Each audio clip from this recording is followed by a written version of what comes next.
Hello everyone, welcome back. We got a chatty little video today. You probably noticed by the title of this, we're doing a Q&A. I knew that was coming. It's been a while since I've done a Q&A, and there are definitely like reoccurring questions I feel like I get or things that I feel like you guys would be interested in. So today is the day. But first, if you're new here, my name is Crystalline. You can call me Chris, and we chat all things mind, body, and planet on this corner of the internet. So I hope you stick around.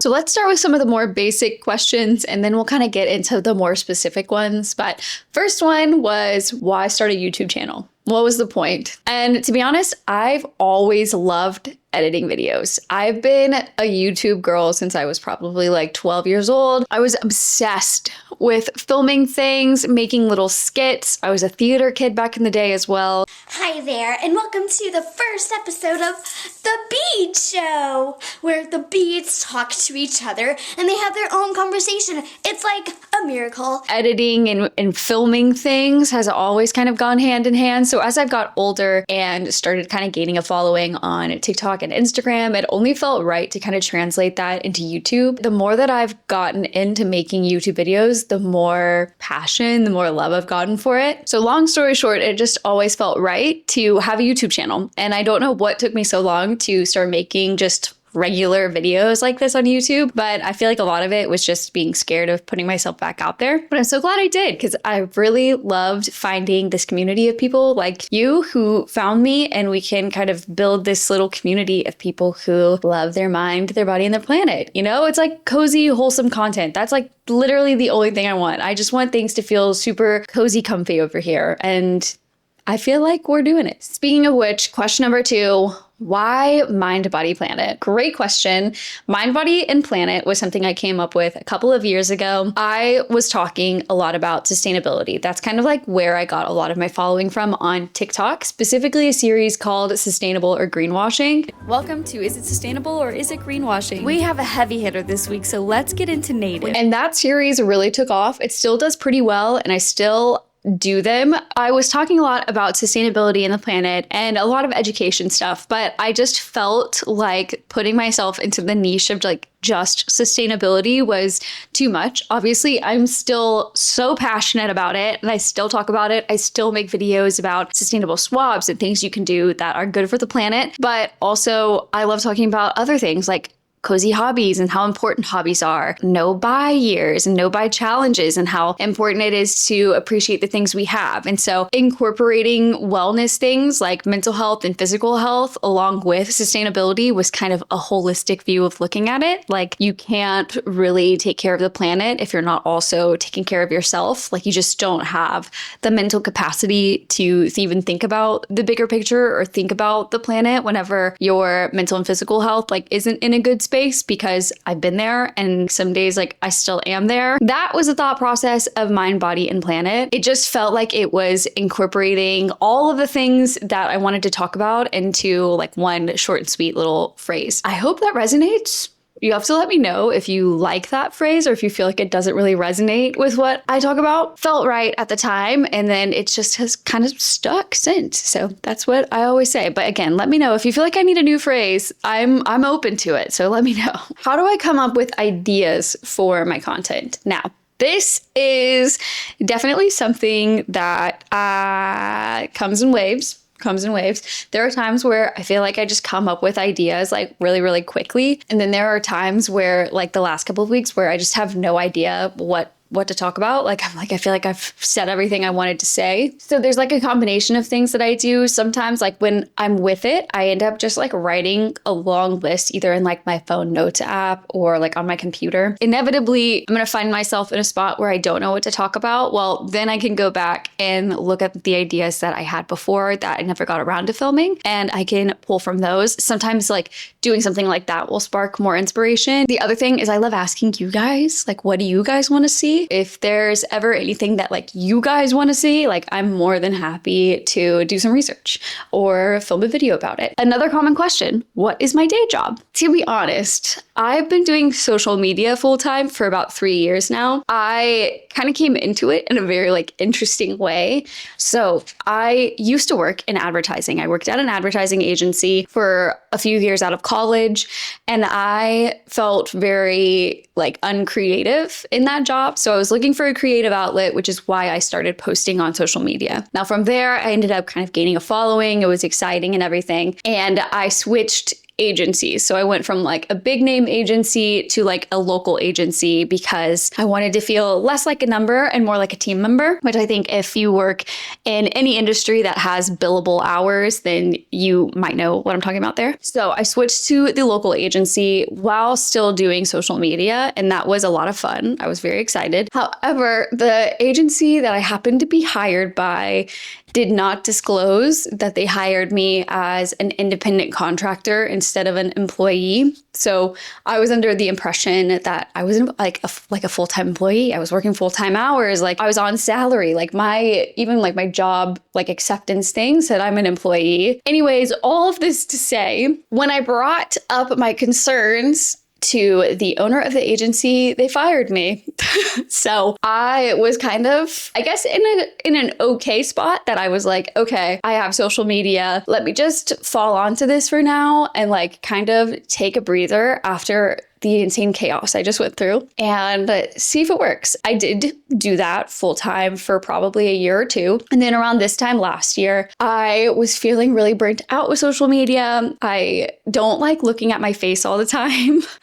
I don't like hearing my voice all the time. I ended up getting a job as a video editor for other creators who are YouTubers. So I edit other people's YouTube videos. So that was a very long-winded answer to this question and maybe has more information than you needed to know. But that is how I fell into the space. And that is pretty much my day job. Who are my favorite YouTubers or other influencers? Ooh, okay, another really good question. I might be biased because some of these people are my friends too, but I love Alyssa. She is New Lifestyle ABB. She has Instagram, TikTok, and YouTube. So whatever kind of format you're looking for, she does it all. She's also in sort of like the community sustainability under consumption space. So really great person. Another YouTuber that I really love is Hannah Alonso. I will put her channel somewhere on the screen here. So Hannah does influencer and MLM videos, but there's this series that she does called Influencer Insanity, and I love them. I think it's really fun, and it's nice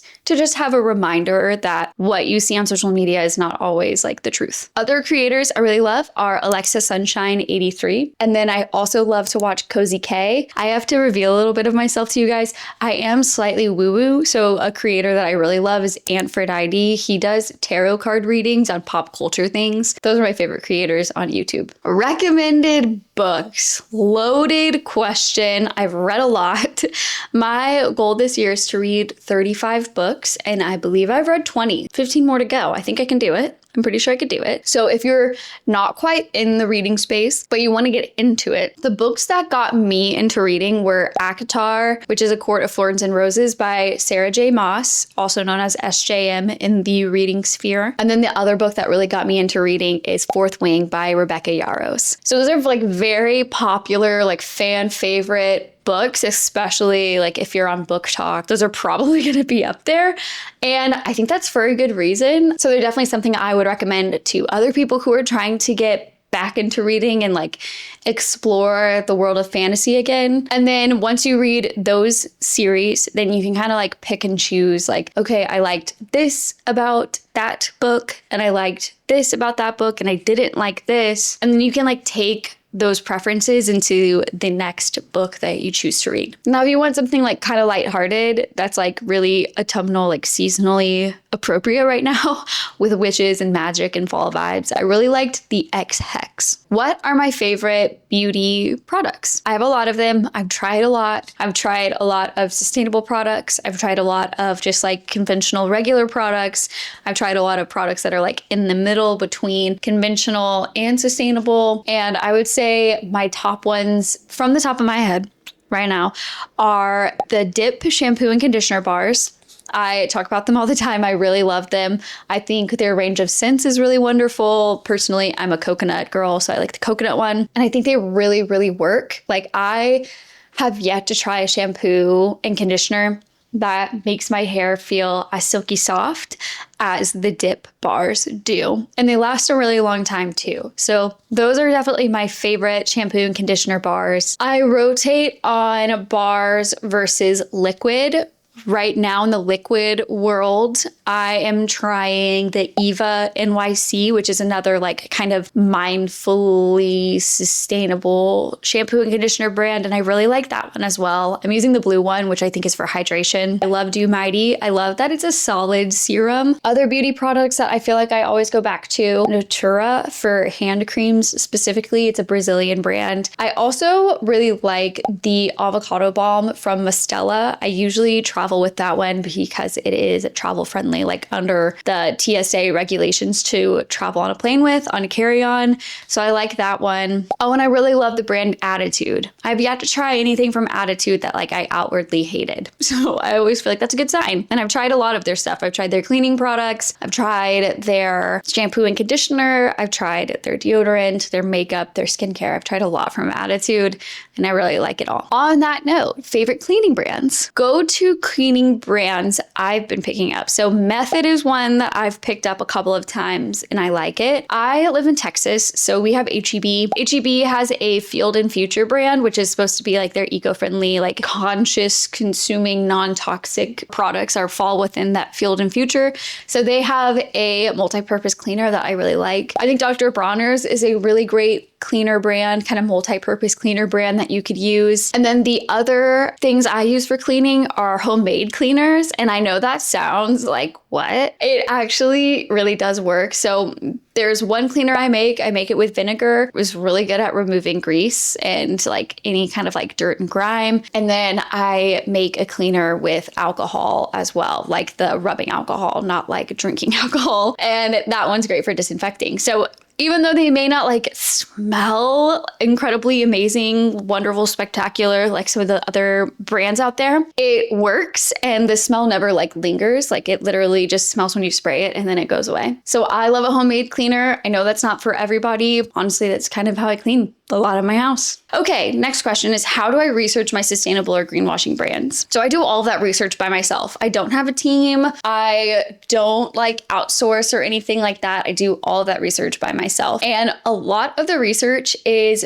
defined by like specific characteristics or specific things that like I write down like bullet points, like they need to have like some sort of community work, or do they have any third-party certifications? I do my best and I put all of that research into essentially an article that I write and I put it on my website as a blog post. Or if you want to find all of them, I actually it took so long to do this.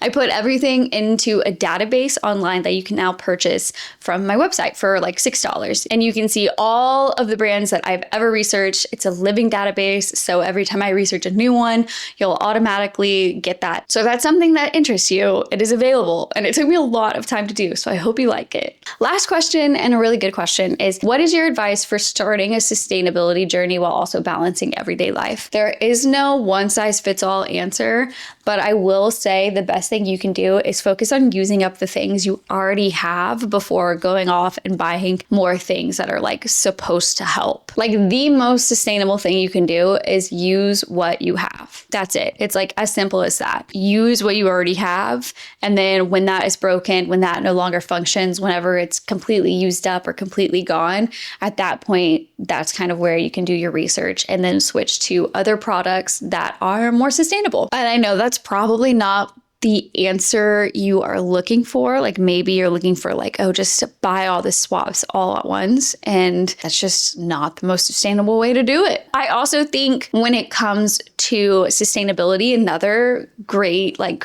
way to figure out like where you can improve is open your trash can. Sounds disgusting, but like hear me out, stick with me. What are the most thrown away items in your trash can? And then when you look at those, you can be like, oh, I use a lot of plastic Ziploc bags that are single use and I dispose of them. Well, then you can be like, oh, next time I'm at the store, maybe let's get some reusable bags and try to use less Ziploc bags. Or if that's your case for paper plates or plastic utensils. Like kind of the same concept there is what are the things you're throwing away the most? And is there a swap for those things that would require less to be thrown away? That is the end of this Q&A session. Did I answer all of your burning questions? You have to let me know. If you have more questions, definitely let me know. I'd be more than happy to do a part 2 to this video. I am so thankful to have this little community, this little space here, this corner of the internet where we can talk about all these things. I think it's so important. I just want to thank you guys. So have I said thank you enough? No, I will continue to say it every chance that I have. Thank you for watching this video. If you liked it, give it a thumbs up. If you are new here, subscribe for more. Usually I'm not this chatty, but let's be honest, I'm pretty chatty. And I will see you guys in the next video. All right, bye.